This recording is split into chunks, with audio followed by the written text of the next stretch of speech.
¿Cómo les va, hermanos? Buenos días, espero se encuentren bien. Un abrazo grande desde acá, también de mi hijo que los está saludando. Por favor, acompáñenme en una oración y vamos a comenzar con el sermón de esta mañana. Señor, buenos días, queremos saludarte. Te damos gracias, Padre, por un día más de vida. Y especialmente te damos gracias por tu amor incondicional, Señor, y por permitirnos también estar en tu presencia esta mañana. Te oramos, Señor, por Susi, para que la mejores, Dios, y le permitas también salir bien del hospital pronto. Dale tranquilidad a su familia y permítele, Señor, también estar conectada contigo, al igual que todos nosotros, Señor, conectados contigo esta mañana para recibir tu palabra y también perdónanos, Señor, para recibir tu mensaje y que ese mensaje nos ayude a cambiar la vida, Padre. En el nombre de Jesús, amén. Amén. Amén. Bueno, hermanos queridos, un abrazo entonces desde acá. Buenísimo poder verles de nuevo, ¿no? Poder saludarles también y poder compartir con ustedes el mensaje de esta mañana. Espero que me estén escuchando bien. Hay un poco de interferencia, hay mucho viento, así que de pronto el viento puede interrumpir un poquitito la conexión. En caso de que por alguna razón se me desconecte, es porque hay mucho viento aquí afuera, pero espero que me estén oyendo bien. Hoy día entonces estamos continuando, mis queridos hermanos, con esta serie que estamos teniendo acerca del Sermón del Monte.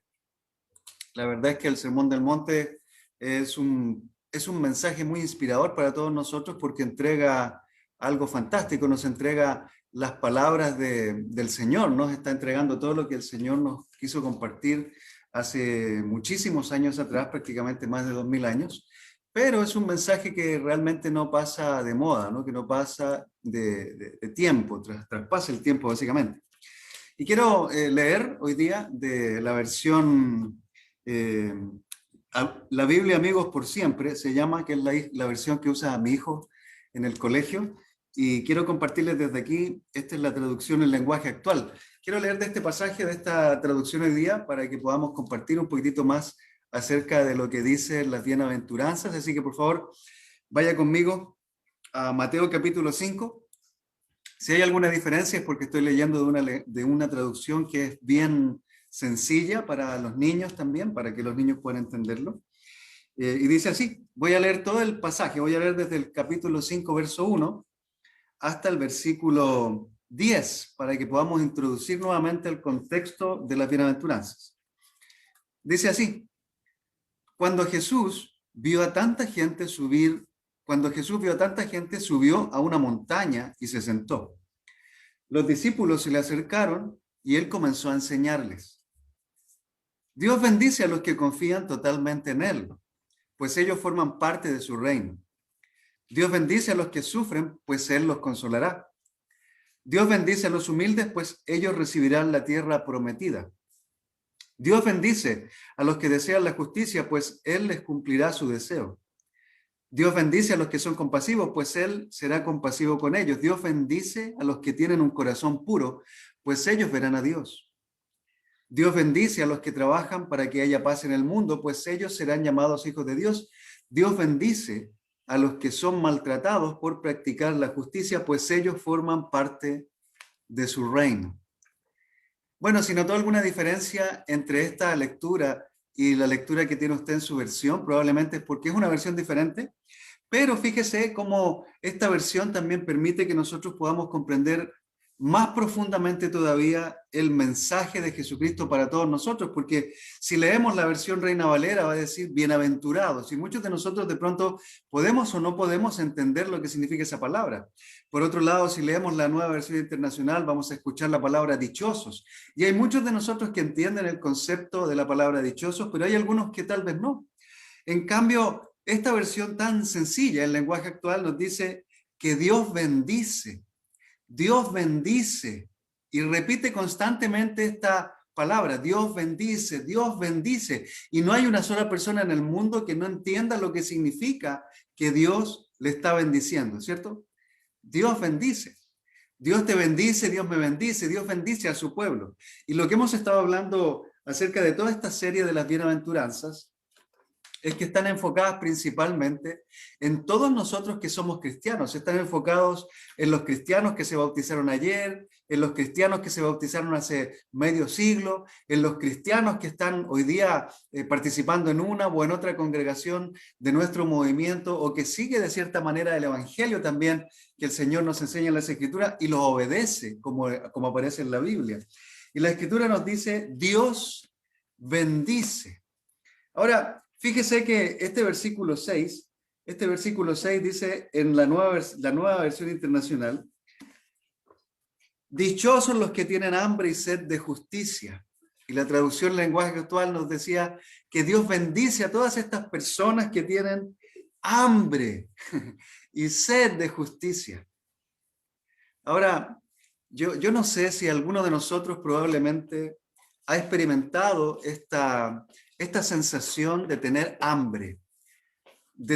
Probablemente todos nosotros hemos tenido hambre en algún momento, ¿no? Cuando estamos en el trabajo, por ejemplo, en la oficina, o en la construcción, o en el taxi, o en el micro, o vendiendo algo en la calle.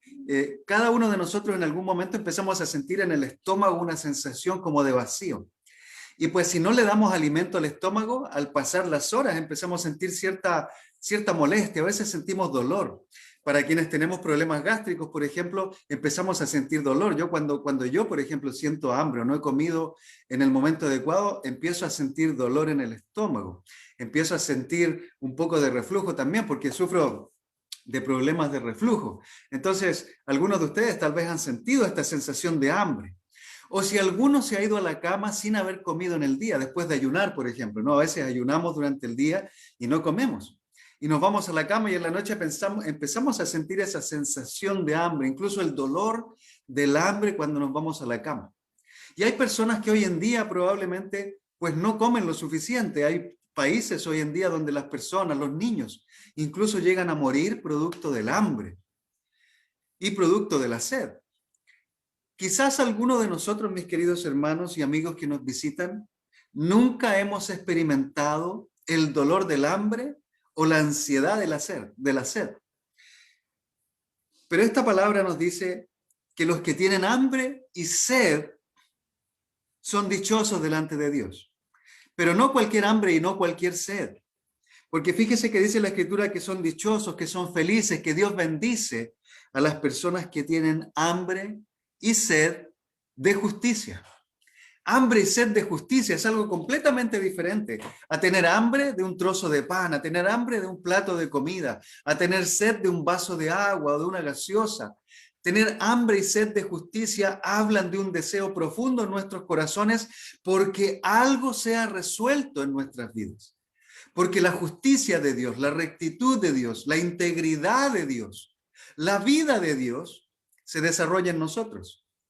Este mensaje habla acerca de la necesidad que nosotros tenemos de algo, pero no de una necesidad cualquiera, sino de la imperante necesidad que tenemos de que Dios haga su tarea en nosotros y continúe haciendo su tarea en nosotros, porque somos dichosos por tener hambre y sed de justicia, pero somos dichosos, somos felices por tener hambre constantemente y sed constantemente de recibir la justicia de Dios en nuestra vida. ¿Y por qué tenemos esto? Pues porque si usted entenderá, hemos estado repasando todos estos versículos de las bienaventuranzas y hemos concluido que en primer lugar las bienaventuranzas son especialmente dedicadas a los miembros del cuerpo de Cristo, es decir, a los cristianos. Las bienaventuranzas están enfocadas en los discípulos. En el versículo 1 repasamos recién que Jesús subió a la ladera de una montaña, miró las multitudes, se sentó y empezó a enseñar a sus discípulos. Somos los discípulos, somos los cristianos los que hemos recibido directamente de parte de Dios este mensaje. Somos los discípulos los que estamos pobres en espíritu, los que estamos completamente necesitados de Dios. Somos los pobres miserables que no tenemos nada en este mundo que pueda llenar nuestros corazones. Ese tipo de personas somos nosotros, somos los que al darnos cuenta que hemos pecado, al darnos cuenta que Dios está ahí para darnos todo su amor y perdonarnos también esos pecados, llegamos a sus pies en bancarrota espiritual declarando que somos pobres, completamente pobres delante de Él. que no hay nada en nuestro haber, que no hay nada en nuestros bolsillos, en nuestras billeteras, en nuestras carteras, en nuestras cuentas del banco, que no hay ninguna casa que podamos poseer que pueda de cierta manera suplir nuestra necesidad de Dios. No hay una relación sentimental, no hay una relación de amistad, no hay una relación laboral, no hay nada material, mis queridos hermanos, que pueda realmente hacernos tan felices como tener una relación con Dios. Lo único que al cristiano le puede hacer más feliz que cualquier cosa en este mundo es estar bien con Dios. Por eso es que la Escritura empieza hablando en el versículo 3 acerca de que son dichosos los pobres en espíritu, porque el pobre en espíritu es el cristiano que se ha arrepentido, que ha recibido el perdón de sus pecados y que se ha dado cuenta, que ha reconocido delante de Dios que no tiene absolutamente nada para darle. Es un hombre miserable, es una mujer miserable que no tiene nada para darle al Señor, que no tiene nada para entregarle. ¿Con qué podemos ir al Señor para agradarlo? Pues no tenemos nada para llevarle. ¿Cómo usted puede complacer a la persona que tiene todo lo que existe en el universo? Al que es dueño de todo lo que existe. Es más, ¿cómo puede complacer? ¿Cómo podemos complacer a nosotros al ser que nos ha creado, que nos ha dado todo lo que nosotros poseemos hoy día? Que es dueño de todo lo que tenemos, porque nada de lo que tenemos realmente es nuestro. Recuerde que somos pobres. Somos realmente pobres en espíritu y por eso somos dichosos, por ser pobres, por no tener nada de qué aferrarnos. El cristiano que vive aferrado de cosas de este mundo, el cristiano materialista, el cristiano que está pensando que una relación va a salvar su vida, no es un cristiano, es una persona religiosa, es una persona que simplemente ha puesto su esperanza en las cosas de este mundo, pero el cristiano que realmente tiene puesta su confianza en Dios es feliz. Es feliz porque se da cuenta que todo lo que le rodea es un regalo de Dios para él. Su casa es un regalo de Dios, su cama es un regalo de Dios, su esposa, su esposo es un regalo de Dios, sus hijos son un regalo de Dios, pero en realidad nada le pertenece. Porque recuerde usted que los cristianos vivimos en este mundo, pero ya no somos de este mundo. El apóstol Pablo incluso lo menciona en alguna de sus cartas. Y Jesucristo lo dice también en los evangelios. Ustedes no son de este mundo, dice el Señor. Si ustedes fueran de este mundo, pues, en palabras mías hablando, no tendrían problemas con nadie del mundo. Pero todo lo contrario, el mundo los aborrece, dice el Señor, porque así como lo aborreció a Él, también le aborrece a cada uno de nosotros los cristianos. Los cristianos somos aborrecidos por el mundo, pero al mismo tiempo somos amados por el mundo, somos temidos por el mundo, porque tenemos un mensaje que confronta la inmundicia moral que hoy día el mundo vive. Somos los que confrontamos la avaricia del mundo, porque aún con las riquezas que un cristiano puede tener, representa el carácter del Señor frente a todas las demás personas. Así que un cristiano siempre va a ser controversial con el mundo. Una mujer cristiana siempre va a ser controversial contra el mundo, siempre va a estar en contra del mundo. Yo me imagino, por ejemplo, aquí a muchos de ustedes, ¿no? Pero me imagino a nuestra querida hermana Carmen Burgos, por ejemplo, que trabaja en una consulta médica y que tiene que recibir pacientes que algunos deben ser cristianos y la mayoría no. Y me imagino a ella toda la mañana en su horario de trabajo, por ejemplo, lidiando con las personas que llegan a atenderse a la consulta del doctor, preguntándole cosas y a veces, pues seguramente Carmen deberá perder la paciencia porque tiene que repetir una y otra vez las mismas cosas y a veces tiene que llenar una y otra vez los mismos formularios y firmar los mismos documentos y levantarse 5, 10, 15, 20 o 30 veces de su asiento para consultarle al doctor o a alguien más acerca de lo que tiene que hacer. Y al terminar su jornada, pues probablemente Carmen Burgos debe terminar exhausta.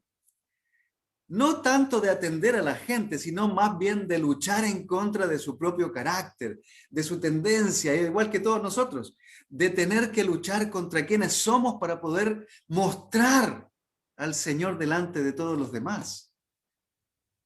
Y no solo ella, todos nosotros, hermanos queridos, como cristianos, representamos al Señor en esta tierra y somos dichosos.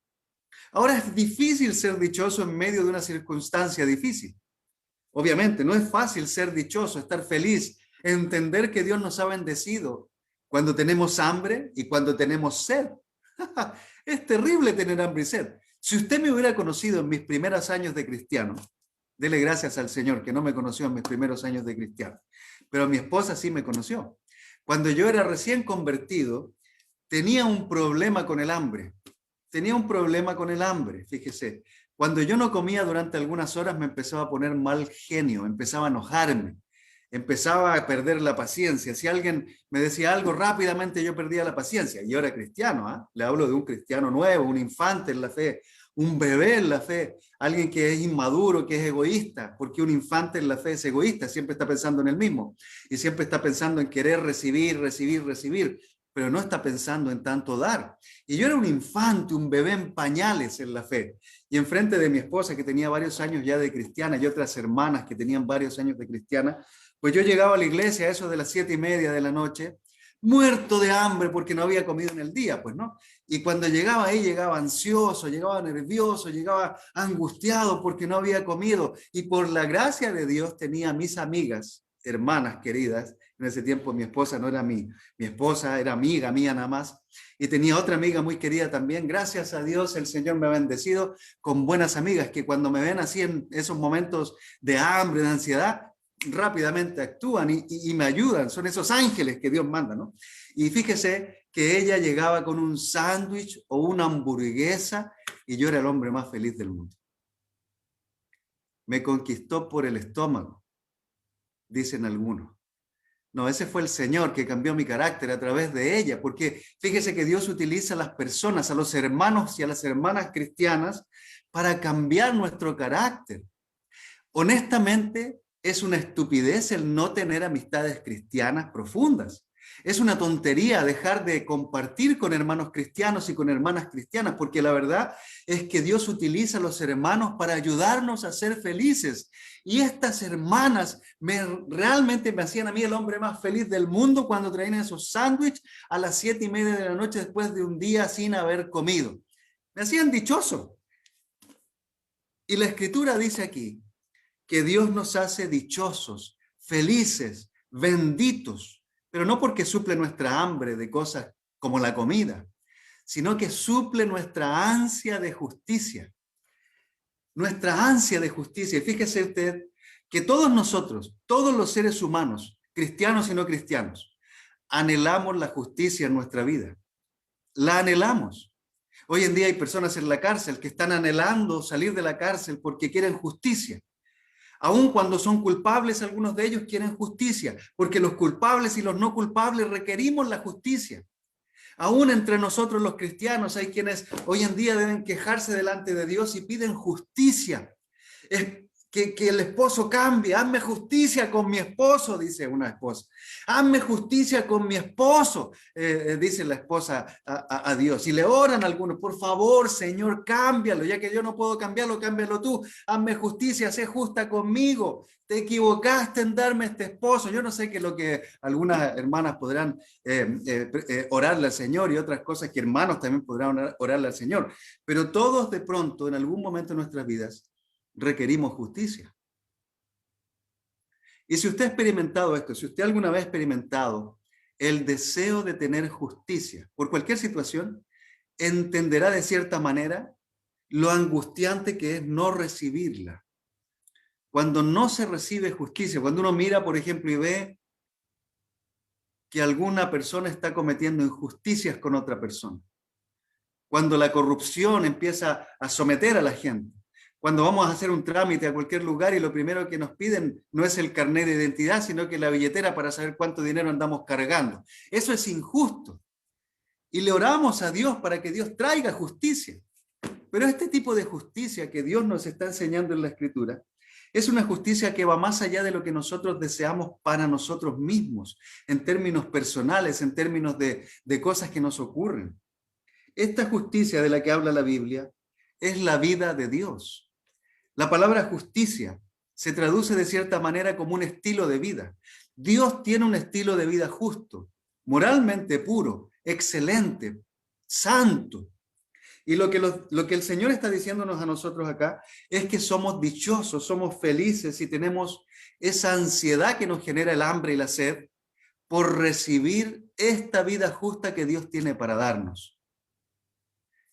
Así que es muy importante considerar el hambre y la sed. pero no el hambre y la sed de alimentación, sino el hambre y la sed de que se haga lo que Dios quiere en nuestra vida. Recuerde que al empezar las bienaventuranzas, estamos hablando acerca del carácter de un cristiano o de una cristiana que ha sido transformada por Dios. ¿Por qué? Porque se ha arrepentido de sus pecados y al arrepentirse ha reconocido.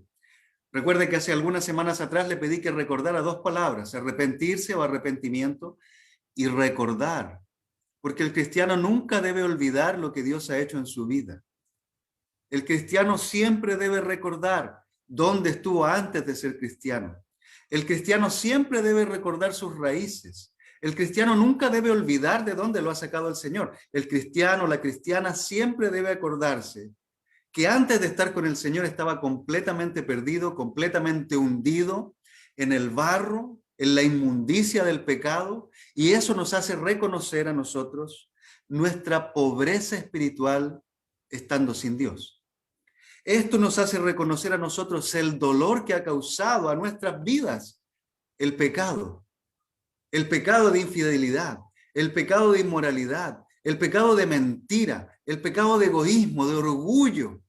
Todos estos pecados que han traído destrucción, no solo a nuestra vida, sino a la vida de los demás también. Y algunos de ellos continúan estando en nuestro carácter porque no hemos sido capaces de someter realmente nuestros corazones a Dios y humillarnos delante del Señor para que Él perdone y trate todas las falencias que hay en nuestro carácter. Recuerde lo que hablábamos la semana pasada. La semana pasada hablábamos acerca de la mansedumbre. Dichosos los humildes, y vimos en esa oportunidad la diferencia que existía entre la humildad que el mundo considera realmente humildad y la humildad que Dios considera humildad. Hablamos acerca de la diferencia entre una persona humilde y una persona pobre materialmente hablando. Y dijimos que muchos pobres son tremendamente orgullosos, que no debemos usar la palabra humildad para referirnos a alguien pobre. Al contrario, debemos decir que son pobres porque es la verdad. Pero debemos decir que son orgullosos, sean pobres o sean ricos. Y debemos decir que somos mansos o que somos orgullosos de acuerdo a cómo estamos viviendo nuestra vida. Veíamos la semana pasada esto. Y es más, le cuento que hicimos un desafío con algunos de los jóvenes, con algunos solteros y algunos jóvenes del Ministerio de la Juventud. El lunes que pasó tuvimos nuestra reunión y nos dimos un reto. El reto de yo lo haré.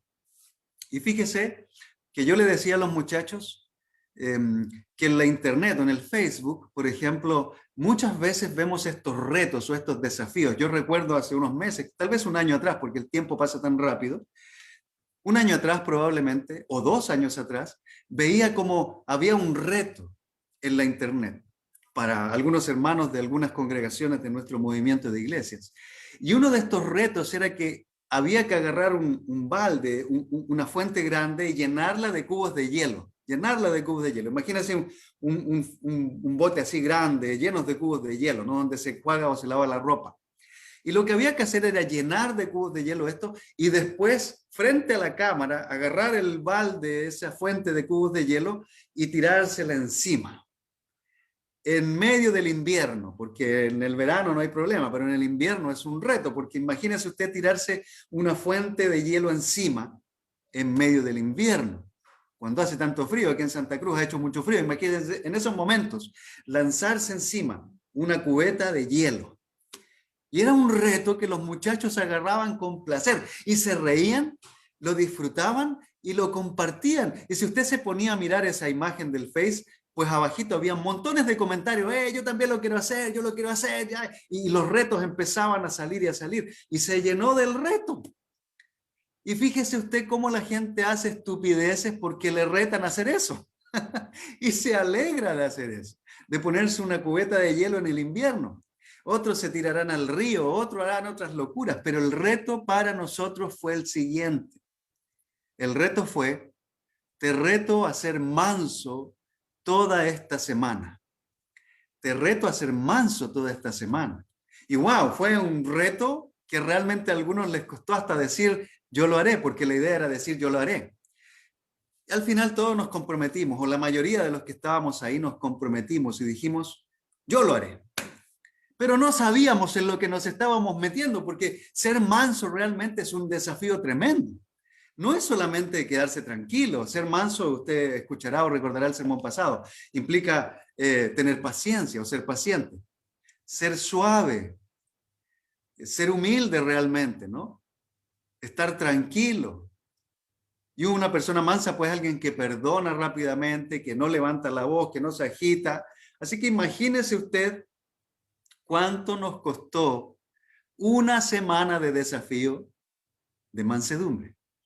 Pues yo le contaba a los hermanos con los que me reuní ayer en la mañana que a mí me costó el día viernes en una ocasión, fue difícil ser manso en algo en la calle, porque estaba conduciendo y estuve detrás de un micro durante un tiempo y al final me impacienté por haber dado vueltas por la ciudad como 3 horas buscando un lugar que no sabía dónde estaba. Al final le toqué la bocina 3 veces al conductor del micro. El micro no se impacientó, pero una señora se impacientó delante de mí y me trató por ser así. Y yo estaba todo revuelto en mis emociones, así que al rato recordé, ups, tengo que ser manso. Fue difícil ser manso el día viernes. Y sé que para otros ha sido difícil, pero ¿sabe qué? Se dice que un hábito se logra cuando uno pasa 21 días por lo menos haciéndolo. Así que ayer me junté con algunos hermanos y nos volvimos a desafiar al reto de lo haré. Así que esta semana nuevamente estamos retados a ser mansos. Yo le pido que ore por nosotros, por favor, para lograr esta semana, para seguir adelante y en unas cuantas más tener el hábito también de ser manso. Porque la mansedumbre, fíjese usted, nos hace a nosotros reconocer que necesitamos de Dios, pero también nos hace querer recibir la justicia de Dios en nuestra vida.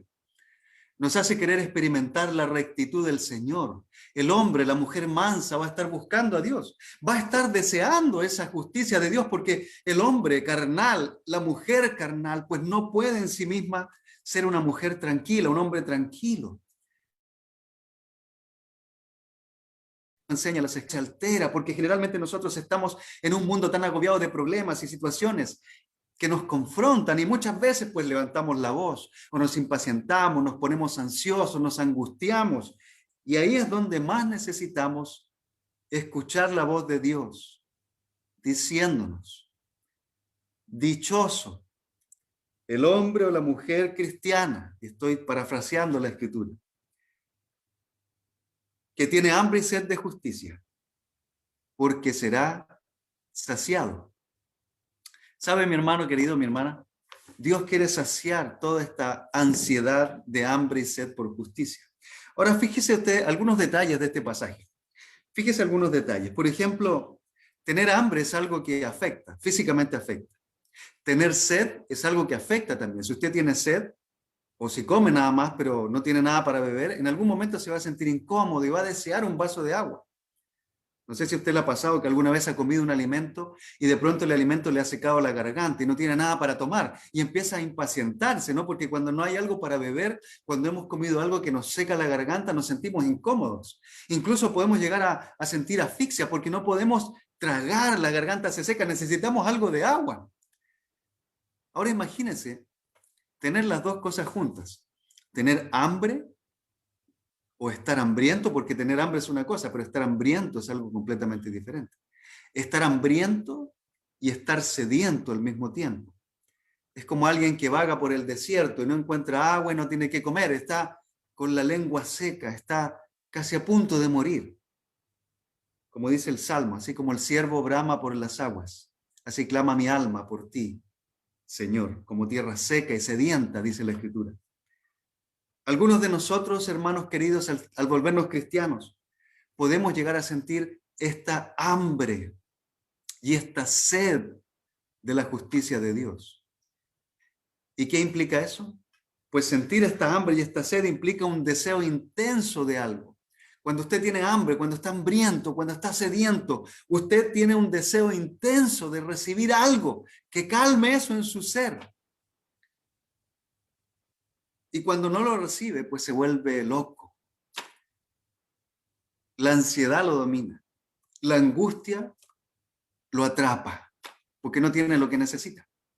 Su alma no tiene lo que necesita. Y cuando estamos cargados de pecado, cuando nos sentimos culpables, cuando no nos han perdonado, cuando no hemos pedido perdón, nuestra alma se inquieta a tal punto que empezamos a sentir un deseo profundo de algo que nos sane, de algo que nos tranquilice. Pues ese deseo profundo es lo que Dios quiere suplir en nuestra vida. Si usted es cristiano, usted entenderá que Dios le ha suplido de esto. Si usted es cristiano o cristiana, entenderá y ha experimentado, por ejemplo, el sabor del perdón de Dios, el aliento del perdón de Dios en su vida. Ha podido sonreír de nuevo después de haber pecado. Ha podido sonreír y mirar a los ojos a las demás personas aún después de haber cometido un error. Ahora, si usted no es cristiano, posiblemente nunca ha experimentado el perdón profundo de Dios en su vida. Y no es posiblemente, es más, si usted no es cristiano, jamás ha experimentado el sabor del perdón. Jamás ha experimentado el sentimiento de sentir profundamente que usted está libre de la carga, de las ataduras. Si usted no es cristiano, si usted no es cristiana, usted jamás ha podido suplir esta hambre y esta sed de justicia porque no tiene a Dios en su vida. Solamente es Dios y una relación con Él lo que nos permite a nosotros experimentar esta sensación de llenura, de plenitud. Recuerde que el apóstol Pablo menciona la palabra plenitud o pleno en varias ocasiones en sus cartas y se refiere principalmente a estar lleno de Dios. El Señor Jesucristo menciona en Juan capítulo 10 que ha venido a traer una vida en abundancia. Y en Juan capítulo 4, cuando habla con la samaritana, le dice que Él puede darle ríos de agua viva que fluyan en su ser. El no cristiano no puede tener esto porque no tiene a Dios en su vida y es desesperante. Recuerde usted, mi hermano, mi hermana querida, cuando no se había convertido al Señor y cargaba con todas estas inquietudes en su alma.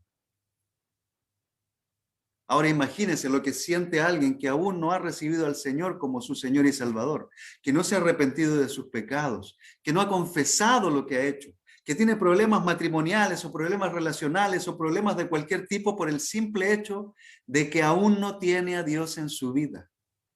Pues esa persona está sufriendo, está agonizando. Es más, bíblicamente está muerta delante de Dios. Aún no ha recibido vida. Los vemos caminar. Los vemos sonreír, les vemos y les escuchamos conversar, pero delante de Dios siguen muertos espiritualmente y sufren a causa de su lejanía con Dios. Recuerde que hay un muro de enemistad entre Dios y quien no ha arreglado su situación con Él. Así que están divididos. Hoy en día el mundo está dividido en el corazón. Las personas que no tienen al Señor no pueden experimentar la dicha de la justicia que viene de Dios. Así que tener esta ansia de justicia es un deseo intenso de tener algo que solamente Dios puede darnos. Ahora, escúcheme algo, si usted hoy día, si usted esta mañana está sintiendo este deseo profundo de querer recibir algo que le satisfaga completamente, pues tome la decisión de arrepentirse y volverse al Señor. Lo único que puede darle satisfacción a su alma es estar bien con Dios. No vaya a pensar, por favor, que por tener un mejor matrimonio usted va a estar más feliz en su vida. Eso no es verdad. Claro que algunas cosas se van a aliviar, pero usted jamás va a ser la mujer más feliz de toda la vida y de todo el mundo a menos que esté bien con Dios. Su esposo puede ser un gran hombre, pero si usted no está bien con Dios, usted está en un lado diferente de la ecuación y jamás va a conseguir estar contenta. Aunque su esposo se transforme en el hombre más amoroso, jamás va a estar feliz si usted no tiene a Dios en su vida. Por otro lado, el hombre puede pensar, cuando mi esposa cambie, yo voy a ser un hombre feliz. No, usted no va a ser feliz, aun cuando su esposa sea la mejor esposa del mundo. Usted va a ser feliz solamente cuando entregue su vida a Cristo, porque de Cristo viene la felicidad. Si usted es cristiano y no está feliz hoy día en su matrimonio, si usted es cristiano y no está feliz hoy día con su enamoro, si usted es cristiano, cristiana y no está feliz con su trabajo, no está feliz con sus hijos, no es un problema del trabajo, ni de los hijos, ni del esposo o la esposa, ni del enamorado o el enamorado. Es un problema espiritual. Es que usted no ha transformado su corazón. Su vida no ha sido tocada por Dios. Usted todavía no se ha convertido tal vez completamente a Dios. Porque la fuente de la felicidad, mis queridos hermanos, viene de Dios. Puede mirar a la persona que está a su lado. Yo tenía a mi hijo hace un rato aquí, lo miraba y wow, me llena de alegría ver a mis hijos. Pero la felicidad completa para mi alma viene de Dios. De hecho, alguien dijo en la historia que Dios nos creó a todos nosotros con un vacío en el corazón que solamente puede ser suplido por Él. Así que si usted busca suplir su necesidad emocional, su necesidad espiritual incluso, en cualquier cosa, en una imagen, en algún filósofo, en alguna persona a la que usted quiere seguir, aún en las cosas materiales, si usted quiere suplir su necesidad en cosas materiales, déjeme decirle que simplemente lo está haciendo mal. Lo está haciendo de manera equivocada, porque nada de lo que hay en este mundo realmente puede llenar el vacío que tenemos en nuestra alma, porque ese vacío solamente lo llena Dios. Y Dios dice en la Escritura que somos dichosos al tener esta hambre, estar hambrientos de justicia. Así que la necesidad de justicia viene de tener a Dios en nuestra vida. Es un deseo intenso que nosotros tenemos porque la vida de Dios se manifiesta en nosotros. Mientras más reconocemos nuestra situación delante de Dios, hermanos queridos, más deseo vamos a tener de tener, valga la redundancia de palabras, a Dios en nuestra vida. ¿Sabe? Cuando yo era soltero y no estaba casado con Dios, cuando yo era un soltero no cristiano, pensaba que mi vida se iba a arreglar cuando yo tuviera una enamorada. Y después pensaba, bueno, cuando tenga enamorada todo va a estar bien cuando me case. Y me voy a casar y voy a tener mi casa y voy a tener mi auto y voy a tener mis hijos. Y mi vida completa ya la tenía resuelta a los 18, 20 años, pensando que todas las cosas iban a resultar así, como si fueran parte de un plan que yo me hacía. Bueno, pasaron los años, pues, y yo no me casaba. Y mis relaciones sentimentales, pues, todas fracasaban, todas iban al agujero, no había caso. Llegó un momento en que llegué a pensar que yo tenía un problema, que el problema era yo. Obviamente el problema era yo, porque el problema era que yo no estaba con el Señor. Pero cuando me convertí al cristianismo, volví a fracasar en una relación sentimental, entonces de nuevo pensé, el problema soy yo. Y nuevamente entendí que sí, que el problema era yo, porque el problema no son las demás personas, el problema es que el cristiano muchas veces no entrega completamente su corazón al Señor y sigue dividido entre las cosas del mundo y el egoísmo del mundo, entonces no recibe la justicia que viene del Señor. Solamente, hermanos, cuando entregamos toda nuestra necesidad a Dios, somos felices para disfrutar de esta vida. El soltero que está hambriento de Dios, cuando deja de pensar en sí mismo y busca honrar al Señor con su vida, experimenta la verdadera felicidad.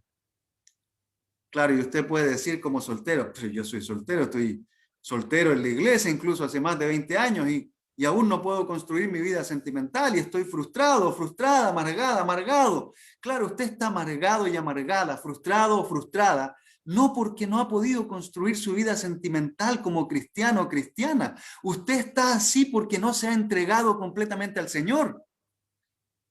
Si Dios supiera que usted necesita si Dios quisiera darle una esposa ya, porque usted ya está listo para casarse, pues ya la tendría. Pero probablemente algo no está completamente terminado. O quizás Dios le ha dado a usted el don de ser soltero o soltera y no lo quiere aceptar, porque hay personas que no quieren aceptar los dones de Dios. Porque el don de ser soltero es un don. No cualquier persona puede estar soltera. Yo no tengo el don de la soltería, si no estaría soltero. Yo tengo una esposa porque Dios no me dio a mí el don de la soltería. Dios le dio el don de la soltería, por ejemplo, al apóstol Pablo. El apóstol Pablo tenía el don de la soltería porque le bastaba con Dios para ser feliz. A mí Dios me entregó una esposa porque soy un incapaz de vivir soltero toda mi vida. Él vio en mí esa necesidad y Él suplió esa necesidad porque sabía que yo probablemente no iba a poder ser lo que soy hoy día sin una esposa. Pero hay hermanos que sí lo pueden ser. Tienen el don de la soltería, el don de la abstinencia que viene de Dios. No es algo de la iglesia, es de Dios. Y algunos nada más pueden tenerlo. Algunos se niegan a este don y se entregan a la amargura y se van de la iglesia y buscan mujeres u hombres por otros lugares y después regresan a la iglesia con matrimonios totalmente destruidos, habiendo sido abusados, habiendo sido golpeados. ¿Por qué? Porque no han reconocido que Dios tiene un mejor plan para ellos. Y se frustran la vida. Y después regresan a la iglesia buscando que Dios restaure sus corazones. Y Dios, como es tan amoroso y tan bueno, pues lo hace, porque Dios quiere traer justicia a nuestros corazones. Y la trae aun cuando metamos la pata en el camino. Él hace lo que tiene que hacer con nosotros. Pero un soltero es feliz cuando entiende que Dios llena su corazón. Tengo el ejemplo de una hermana en Paraguay, una hermana cercana a nosotros, a mi esposa y a mí. Compartimos con su esposa y él, con su esposo y él, una relación de amistad. Y ella en un momento nos dijo que ella no pensaba casarse. No pensaba casarse porque estaba feliz con Dios. Ella decía, yo no necesito casarme. ¿Para qué me voy a comprometer? ¿Para qué me voy a enredar en una relación si estoy feliz con Dios? Ella decía, soy una soltera feliz. Y yo hace muchos años, hermanos, que no escucho eso de un soltero. Soy un soltero feliz, soy un soltero dichoso. Hace tiempo, hermanos, que yo no escucho a un soltero decir, estoy feliz de ser soltero. No, al contrario, escucho a mis hermanos, a muchos hermanos solteros decir, sí, ya vendrá, ¿no? Ahí estoy orando, estoy luchando. Cuando Dios no quiere eso para nosotros, Dios quiere que seamos personas victoriosas, aún no teniendo lo que queremos tener. La justicia de Dios, hermanos, viene a nuestra vida de una manera tan diferente a como nosotros la buscamos. Cuando nos abandonamos a nosotros mismos, nuestro deseo egoísta de cumplir con nuestros sueños, la justicia de Dios viene a nuestra vida y nos llena completamente. Completamente. Mi esposa, cuando era soltera, más de 18 años soltera, en la iglesia también, llegó un momento en que ella habló con Dios y le pidió estar feliz, a pesar de no encontrar al hombre de su vida. Afortunadamente llegué yo. Afortunadamente Dios me encontró por ahí dando vueltas y me trajo a mí y me engatusó con su amor, me arrastró con cuerdas de amor y me convenció de su amor eterno.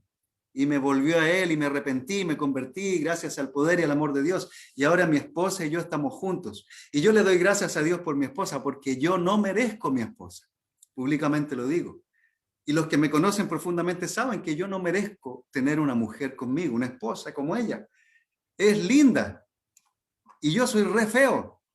Y ella es linda, y ella es amorosa, y ella es compasiva, y ella tiene paciencia. Y es ordenada, todo lo que yo no soy. Y yo la tengo gracias a la gracia de Dios, a la misericordia de Dios, a la justicia de Dios. Porque Él vio en mí a alguien que no podía vivir la vida sin ella. Y me la dio. Así que yo me siento el hombre más feliz del mundo al tener a Dios primero en mi vida. Y al tener mi esposa al lado. Y después a tener mis hijos, que tampoco merezco a ellos. Porque son lo mejor que me han pasado después de Dios y mi esposa. Mi familia, tu familia, los hermanos de la iglesia. Hermanos, ni siquiera merecemos tener lo que tenemos. Pero ¿sabe? La gracia de Dios, la justicia de Dios está por encima de la nuestra. Una persona está firme en el Señor cuando está hambriento de Él.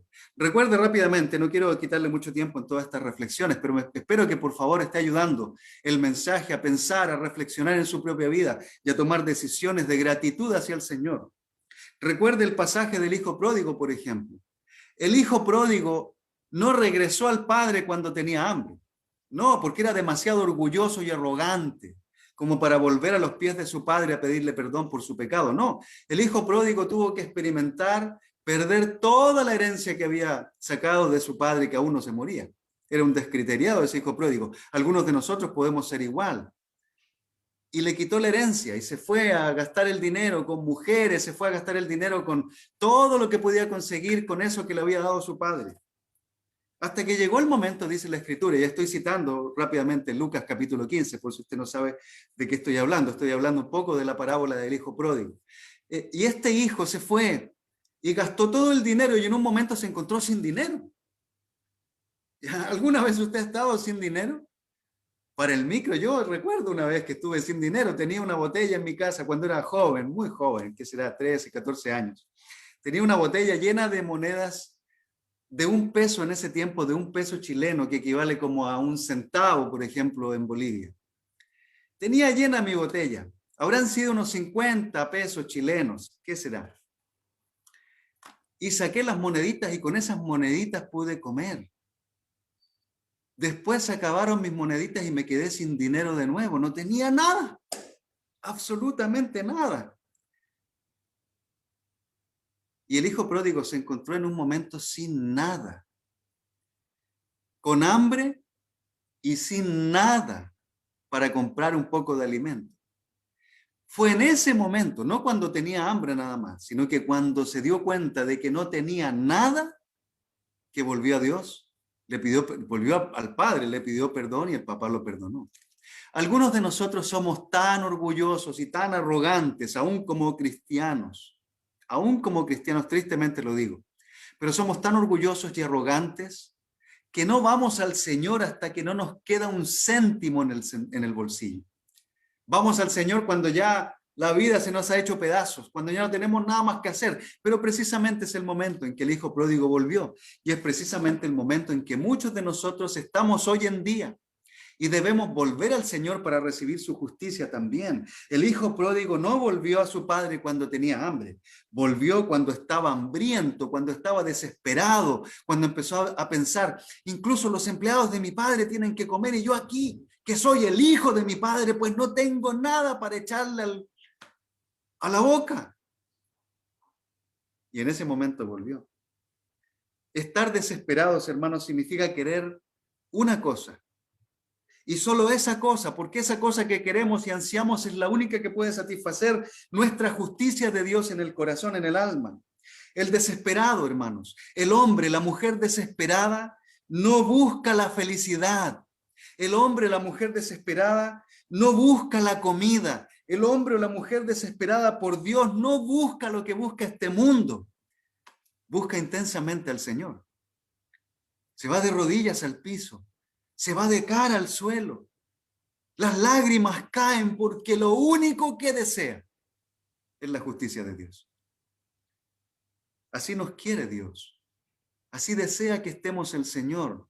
No que estemos tristes por el mundo. No, nos quiere felices. El Señor nos quiere felices, pero felices de haber recibido su justicia, de haber recibido lo que Él tiene para darnos. Jesús quiere decirnos en este pasaje, felices los que no tienen nada en su interior, nada que les dé seguridad, nada que los afirme este mundo, nada que los haga sentir orgullosos, autosuficientes, sino que felices los que reconocen su bancarrota, su miseria y su anhelo profundo de Dios. Hermanos,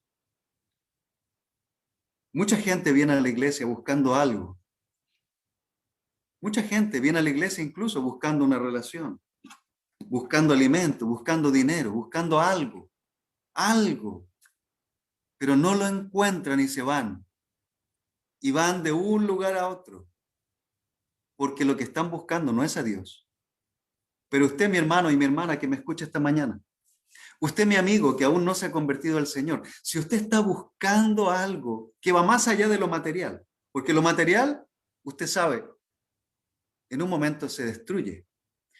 En un momento usted engorda y tiene que regalar la ropa, en un momento usted enflaquece y también tiene que darla, en un momento la ropa es comida por las polillas, o alguien se la roba, o cuando muere, pues otra persona utiliza sus zapatos y hasta su ropa interior la comparte con otras personas. No hay nada en este mundo, mi querido hermano y mi querido amigo que hoy nos escucha, que pueda darnos la felicidad que Dios quiere darnos por el solo hecho de ansiar su justicia en nuestra vida. Dios le bendiga esta mañana, por favor, tome conciencia del mensaje y que tenga una buena mañana y un buen día. Muchas gracias por su atención.